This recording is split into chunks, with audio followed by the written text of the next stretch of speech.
you know, and a lot of the, like, if it's a bigger production, something that to you is a notable amount of money, like $4,000 or $5,000 for 2 days, to them is a very tiny piece of the budget. And it's like, I wonder if there's any money to be made there. I wish my wonder house was somewhere how much else. would you charge? Like, so because you couldn't have like brand new movies in theater. It would all have to be movies that they were watching for the sake of it being on the big screen and like really comfortable theater chairs. Oh, you're misunderstanding, Taylor. Oh, am I? So the premise is that a movie production company would want to utilize Woody's property for their film For the as set. a setting. Oh, I thought he meant that people in that area that didn't want to drive to a real theater would rather come to your house and watch it in the comfort where they can My eat their own first thought snacks. as well. I must not have explained it very well. No. I would much rather go to a friend's house who had a nice indoor theater than go to any public theater and take that dice roll of whether or not there's going to be some loud asshole next to me. Dude, I we found have a a new good theater. one too. Oh, ours is really good. Let me quickly describe mine. Mm-hmm. So this one's good for if I don't want IMAX. It's closer than my old one. It's 40 minutes away in Athens, and you walk in a door. There's no one there. You swipe your card at a machine to buy your tickets. It takes literally, it's like boop boop boop. It's faster than the airport check-in thing. It's $8 a ticket, and there's no lines. There's nobody fucking there. It was wonderful. I loved it. Here's what makes mine special. You go in and you buy a seat. It's a little more than a normal movie theater, maybe like $10 a seat. But you don't just buy a ticket like that. You have an assigned seat now. You're in G15. And you get there, and it's like the nicest Leatherman lazy boy that you've ever sat in. It has an electronic button on it that like puts it into the recline phase if you want. Is it an AMC theater? No, I don't think so. I hadn't heard of it before. Maybe Rodeo. I'm not even sure. And then like it has a table that goes across the front. The air conditioning is so powerful in it. People bring blankets, and like they pull up the center. They bring blankets. They cuddle up and they watch a movie together. And it was a normal movie. I think it was like Star Wars or something. And, all right, you know, they all try to come on the floor, you know, for decency's sake. Dude. You know, you try not to hit the guy next to you. Well, it's easier to just stay erect in a public area with your feet elevated. Keep that blood flowing down, you know, as you recline. Does yours have a button that you can press on the armrest? Because the one you're describing exactly like the one that I go to usually, but they have like a button you can hit and then order food or beer or soda or whatever you want, and they bring it to you. I didn't order that level of food, but I think that it is there, and it's called the Raleigh Grande, and I'm trying to get like images of it or something for this show. You know what I've been doing lately? The food I've been sneaking in. Maybe I already told you guys, but I go to like Moe's or Chipotle and get one of those big fucking chicken burritos, and I've been sneaking in a whole Moe's burrito. So like, How do you do that? I have the girl put it in her purse. So we get in there, we get our burritos out, unwrap them, you know, tearing aluminum foil, which is a sound you should never be hearing in a theater. I'm like, tear it quietly. Don't let anybody hear you unraveling. Yeah. And like here all of a sudden. by the time the previews are over, I'm chowing down into my delicious Chipotle burrito. Got my big gulp there and my Snickers. It's a great time. That's fortunate that she lets you put burritos in her purse. Her burrito's in there too. Ah, well, if she brings a burrito, she'd be mean to not accept Everybody yours. gets a burrito. Come with Kyle. Everyone gets a burrito. Burritos to go around. Yeah, that's what I do. Like I'm on the way to the movies. I plan it out so I can stop at Moe's, get the burritos, put them in the bag, roll it up real good. I bring the chips and the queso too, and I try to get in there where it's assigned seating and it's like at the IMAX where it's so fucking big that I can be like, all right, nobody's around. Let's get the burritos out. But yeah, that's made movies so much better because I always eat when I watch TV or movies. I gotta have my food. If you go to what's your ranking on? Because maybe there's one close to you. There's Moe's, Chipotle, and Qdoba, whatever the fuck it's called. Those are the three I know of. What's your ranking? So there's a Willie's Mexican Grill, I think, and they have this garlicky chicken, and then they have this other like really spicy marinated chicken. That's pretty good, but I think I like Moe's better because they got queso, but Chipotle's just as good if I'm being honest. I like Moe's and Chipotle about the same. I feel like Chipotle has like better quality meat than Qdoba. I don't really go to Moe's very often, but Qdoba has the like spicy hot queso it puts on there, which hot queso, that's going to put you over the top. The fact that Chipotle doesn't have that yet, or at least I haven't been to one in like 6 months because they didn't have fucking queso last time I went. And if you open a Mexican restaurant, you can't just go, ooh, guac, no. Queso, gross. Like, no, you have to have everything. Or people won't go there, especially not if there's little poop particles giving people E. coli in your tomatoes. I love those burritos so much. I'm looking into buying a burrito steamer right now. It seems like that they put down. And then make the burrito all like sticky and stretchy and pliable, so you fucking roll that shit. Well, up. it's $3,000. It takes up a lot of counter space and it has one use. I was ready to pull the trigger on a pretty nice burrito steamer, pretty much like what they use at Moe's. But then I read someone who said that a vegetable steamer is better. That it's just a stovetop vegetable steamer thing that'll steam it and make it all stretchy. And I think that thing's like $12 or something. So how much was the high quality steamer? Oh my God, they start at 80 and go up to like $250 for like just a regular thing for your kitchen top, and like another $380 for like the top of the line thing or whatever. That doesn't sound crazy to me. Like I feel like an ice cream maker, a bread maker, they're all in that same price range. They are. It's just like I can see bread. Yeah, like, to really like get into bread, it. You're going to be eating a lot of bread. Burritos. Bread has a lot of utility. You can use it for toast in the morning. You can use it for a sandwich in the afternoon. You can use it for whatever at night. A tortilla is like you go 3 meals in a row and you start to feel like some weird invalid with OCD where you're just constantly steaming new tortillas and just eating burritos. And we've got so many stupid appliances anyway. Like we've got like the Keurig thing, and then a regular coffee pot, and then an espresso maker. And then, but then, like, I really like fried food, so I've got a big, like, deep fryer sitting there, too, that kind of has a basket that you lower down into it. And then there's the mixer over. There's really just not enough counter space for us to have a burrito steaming station at this point.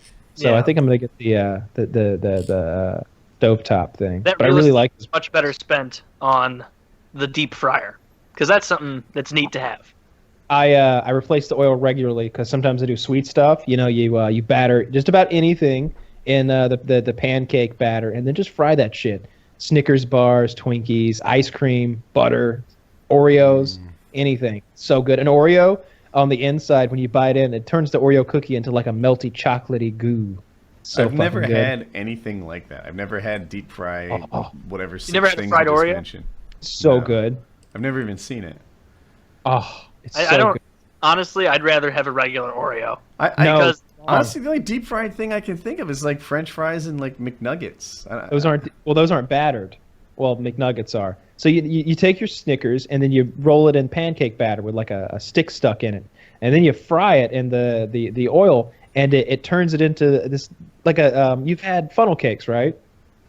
It's been a while, but yes. Yeah, it's like a funnel cake wrapped around whatever else there was, but now whatever else there was is all melty and gooey, encased in funnel cake. It's really delicious and terrible for you. Oh, I'm sure. Terrible. Yeah, this does not sound healthy. Because I like to get the powdered sugar out and powdered sugar on there, maybe some frosting, some chocolate syrup, whatever. New topic? I'm hungry now. Well, I'm kind of. I don't know. Fried desserts is pretty. My grandpa used to eat fried bologna sandwiches all the time.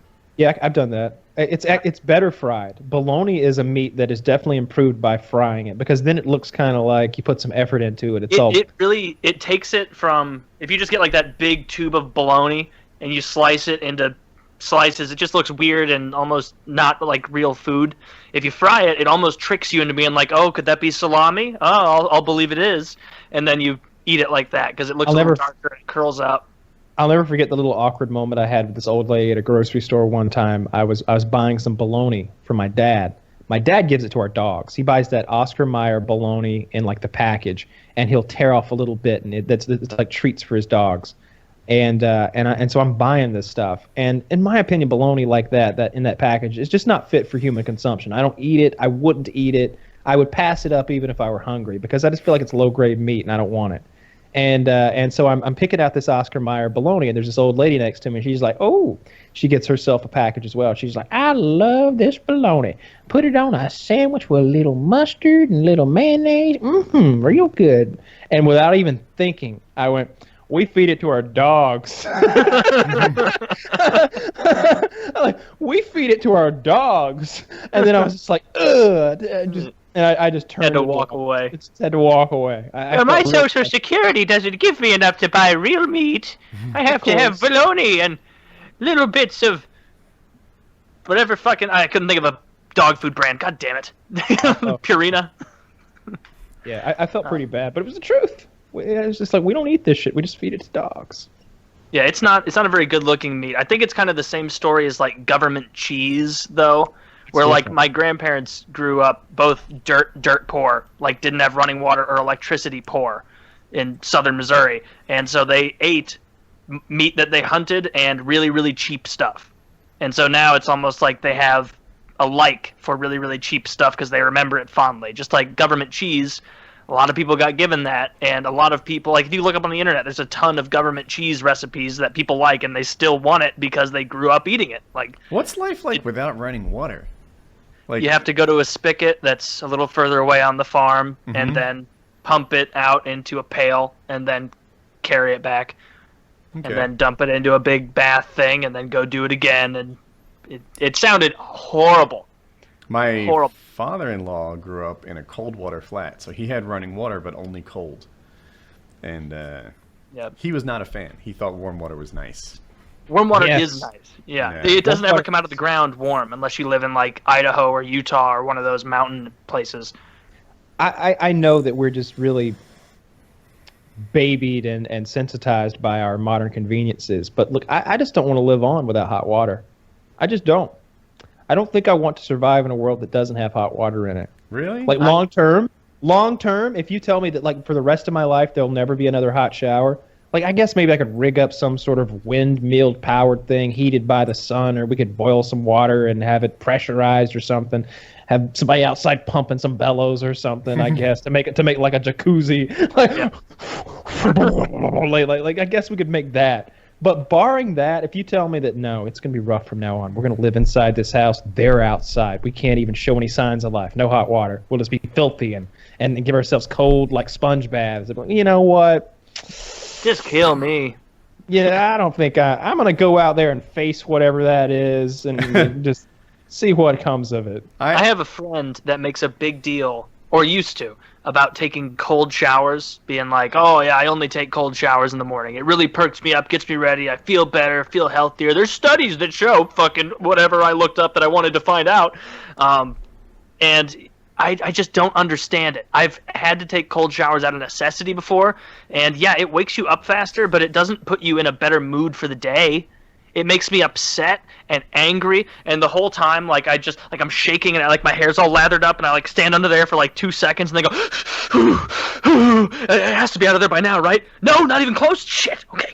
Your And then you have water to try must and be rinse it off colder again. than mine. Because I take No, a cold because shower. you spent a life in cold water, Woody. Yeah, you're like, I'm talking about you get out of your warm, deliciously comfy bed, and then you get up, and already it's morning, so you're upset.